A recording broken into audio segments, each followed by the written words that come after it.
On today's podcast, we talk about foreclosure scams and how to avoid them. Hey, y'all, welcome to another episode of the Foreclosure Fix podcast, where our goal is to help 1 million homeowners successfully navigate foreclosure. I'm your host, DJ Olojo, and if the mission to help 1 million homeowners resonates with you, do me a favor, like, subscribe, and share our content with someone who you know it can benefit. Or better yet, check out a copy of our latest book called The Foreclosure Fix, 12 proven steps to beat the bank, escape foreclosure, and turn your property into a profitable asset. On today's podcast, we are diving into scams. I recently saw an article that talked about real estate scams are at an all-time high in 2024 and how to avoid real estate scams. And so today we are talking about foreclosure scams and how to avoid them and what to do if you come across a scam, but more importantly than just come across a scam, what to do and how to authenticate the foreclosure documents you get if you're facing foreclosure. So I want to do a quick history of what type of real estate scams that are out there. So right now in the real estate world, when you are working with closing attorneys or title agencies, I think the biggest scam going on right now has to do with wire fraud. Wire fraud is rampant. It's one of those things that the banks are having a hard time wrapping their head around. The government's having a difficult time wrapping its head around it. Lenders and attorneys and things like that are all having to adjust their policies, adjust their practices, adjust their procedures. If you have received an email recently from a real estate agent, a title company, or a closing attorney, you would see that a lot of them have added disclaimers and email signatures that say, do not ever send funds without contacting them to verify their funds. There are even companies now that basically have to authenticate who you are before they will provide you with the wiring instructions. It has gotten very, very high tech because there are some nefarious people out there who are stealing money in droves as it pertains to the wires and things that are going on. Everything from the earnest money, when you first deliver a contract, all the way to like the proceeds that someone's supposed to get when they sell a home. And so that is one of the biggest scams going on right now. But in addition to those scams that are on the real estate side, there's some foreclosure related scams that I've seen that are pretty commonplace. And if you're facing foreclosure, the first thing you need to know is that there is help, and that help from the government is always free. And so as you think about these scams and what I'm telling you, you can always get help from the government before you start paying other people. Now, eventually, if you consult a licensed attorney in your state, you probably will have to pay them for their services. They don't do it for free unless you're using a legal aid or they're doing it pro bono. But there are government services that help you for free. So before you pay anybody, definitely utilize those. Also, check out our resources at theforeclosurefix.com. We have tons of great resources for you. They're all free. We don't want anything from you. We're not looking to help you with your specific foreclosure situation. That's not what we do. Our goal is to provide the information you need to make the best next step. Okay. And so the Foreclosure Fix is not here asking you for anything, but there are resources for you out there. The next thing I want to say to you is that the phantom help scam is a scam where scammers offer to negotiate with your lender on your behalf while you do nothing. I would tell you I've seen this scam, and these negotiators pretend to be attorneys sometimes. They pretend to be other things. They pretend to be, high-powered real estate executives who can help you get your loan down. Do not believe them. You can talk to your lender on your own. You don't need to pay somebody to do that, except for when you're using an attorney who is licensed in your state.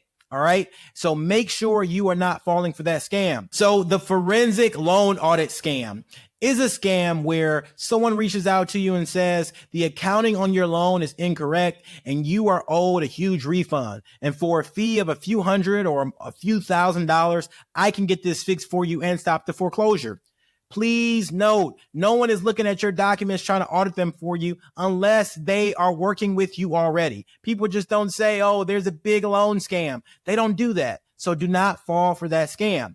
If you do believe your loan documents are incorrect. And what I mean by that is if you get a payoff statement and you're saying the math is not mathing or it just doesn't make sense, you can request from the lender a complete summary of how they calculated those fees. They are obligated to give you that. And so you can request that on your own. You don't need to pay somebody to do that, and you can look through it. If you don't understand it, no problem. You can still get help from someone who does, but do not start paying people unnecessarily.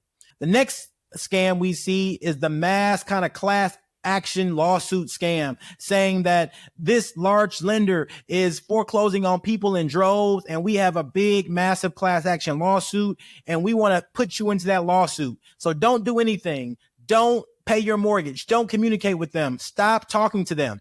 This is all bogus. You need to make sure you are communicating with your lender. No matter what's going on, you need to be in communication with them, letting them know if you're trying to keep your house, if you're going to sell your house, if you're trying to modify what you're doing. It's so important. Otherwise, you can find yourself on the wrong side of a foreclosure. All right. So how do you spot the signs of a foreclosure scam? One, if you see somebody trying to charge you fees for something that you are not requesting.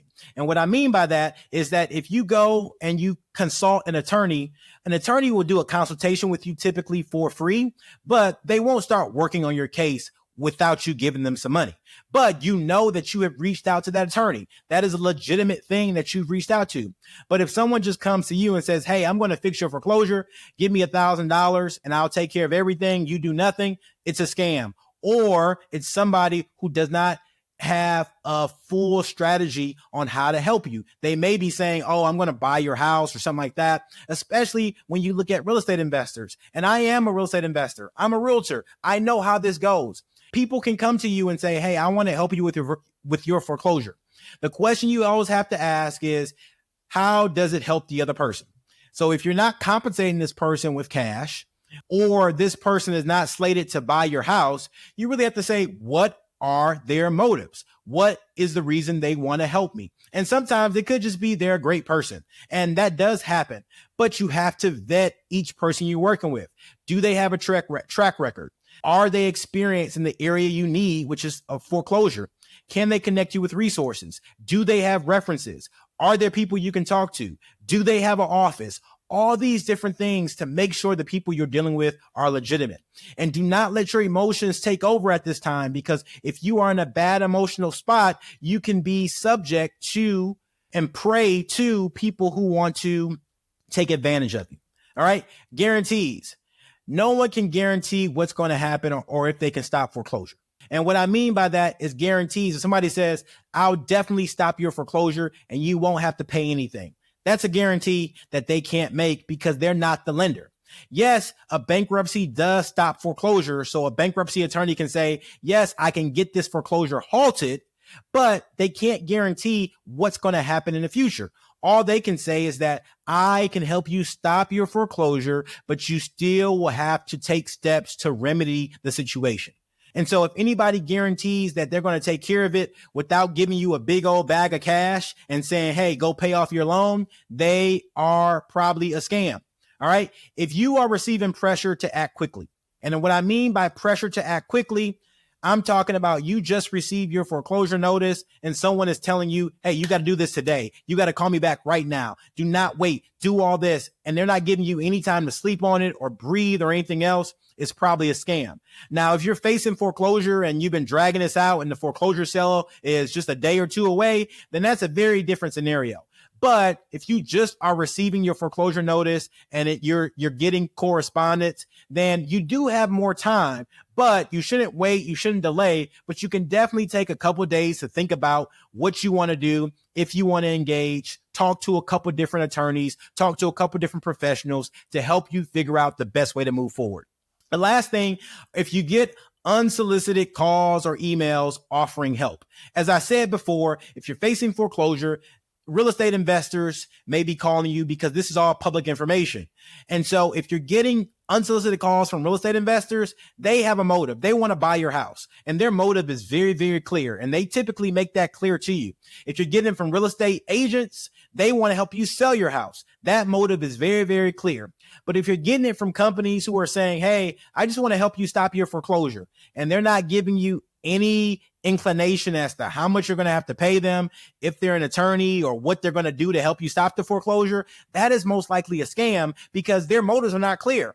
When a realtor calls you, they want to sell your house for you. If an investor calls you, they want to buy the house from you. But if some random person calls you, they are just looking for you to be a sucker and they want to take advantage of you. So keep that in mind.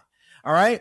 Now, how to verify if the foreclosure documents you have or if the status of your foreclosure is legitimate.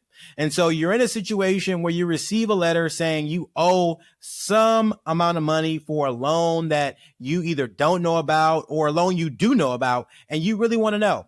So the first letter may come regular mail. It's called a demand letter, and anybody can write a demand letter. I can demand from my wife that she gives me $100 tomorrow. All right. I can write a nice letter that says DJ Olojo demands that his beautiful wife give him $100. If you do not deliver this $100 by tomorrow, then you are in breach of whatever contract that we previously signed, and I am going to proceed with legal action. I can give that demand letter to her, and I have given her a demand letter. Now, if you receive a letter like that, it's not coming from an attorney. Maybe it could be coming from your servicer or things like that. That is the beginning of the process.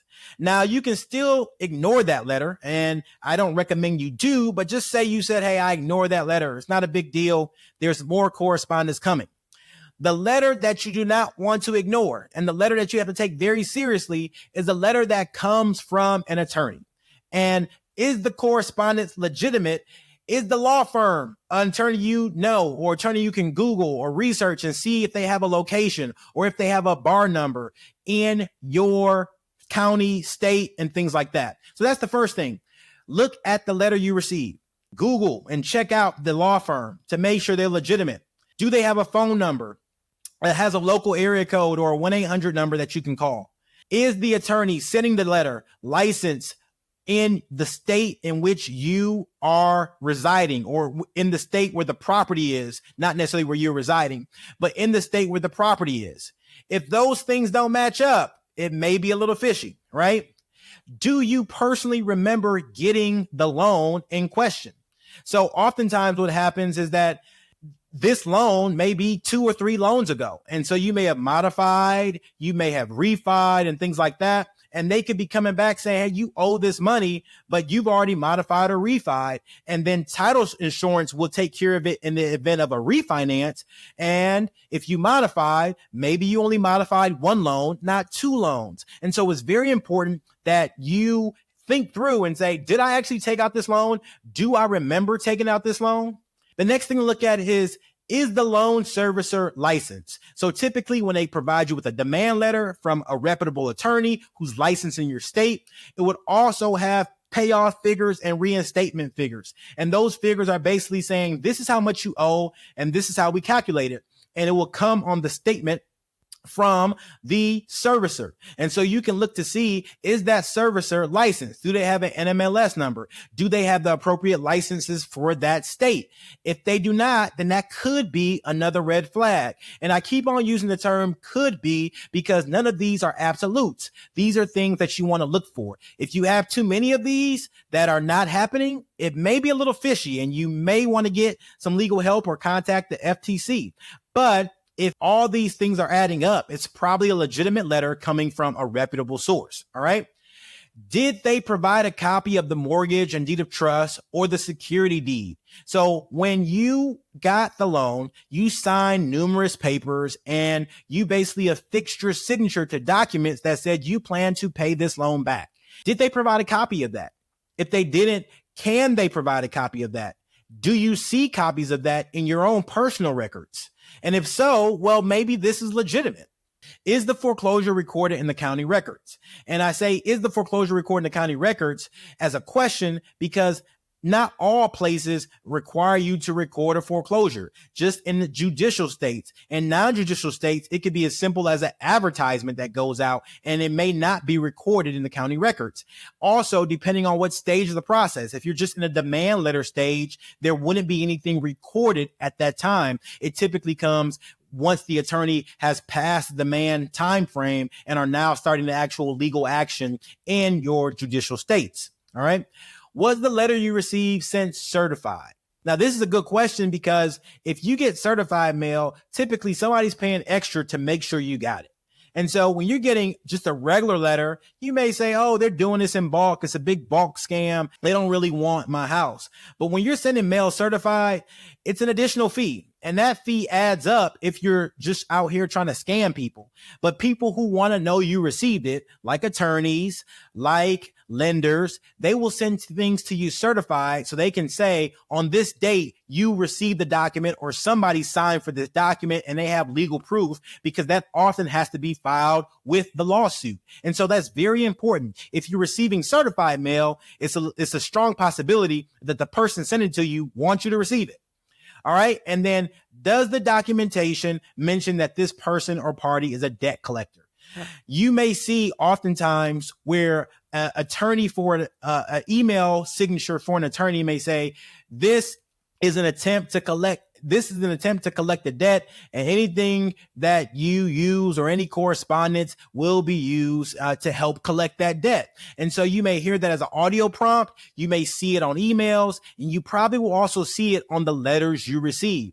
Now, this is required by the government that people who are attempting to collect debt do this. And so it's so important that if you see these characteristics, you can easily verify if your foreclosure situation is legitimate or if it's one from a bad actor. And y'all, if you are facing foreclosure, it's so important that you do take action, that you get help, and that you take a hard look at the documents. The other thing that I want to note is that in many states, it is a requirement that in that letter you receive from the attorney, they provide you with legal options. They provide you with foreclosure resources. And so if you see that in a letter that's basically saying these are your resources, be sure to contact some of those resources if you need help. It is so important. And it's the state law that makes them put those in there, so you as a homeowner will be able to take action to save your house. Y'all, that brings me to my favorite part of the podcast, which is our bow tie round. It's where you, our listeners, get to tie one on with your host, DJ Olojo. The B in bow tie round stands for your best advice for somebody facing foreclosure. The O stands for one thing you're grateful for. And the W stands for your wildest or most interesting foreclosure-related story. My best advice for somebody facing foreclosure is to authenticate your foreclosure documents. Go through the steps I just mentioned to make sure that the documents you're receiving are legitimate. Make sure you read them in full and do not just throw them on the counter and let them get lost under other stacks of mail.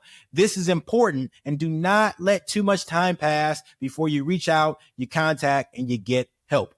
The one thing I'm grateful for, I am grateful for summer swim team. Yes, my children are a part of the summer swim team here in our community. It is such fun because we get to volunteer as parents. You meet other great parents. The kids have a ball, and it's just a fun way to spend a good portion of the summer. And so that is the one thing I'm grateful for right now.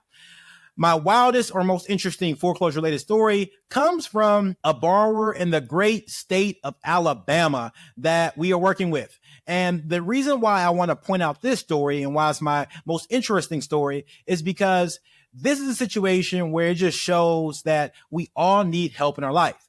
There was a borrower who was severely delinquent on a loan, and the lender started reaching out to the borrower, trying to help this borrower get back on track. Unfortunately, the borrower is elderly, recently lost his spouse, and as a result, he doesn't really have help. Unfortunately, he has some health challenges that makes it difficult for him to move around. He doesn't check his email. He's not really taking care of his home or his situation. And so he's really in a really bad spot because he's that type of borrower where even though the lender wants to help him, the lender can't help him because the lender's not getting any communication or feedback back from him.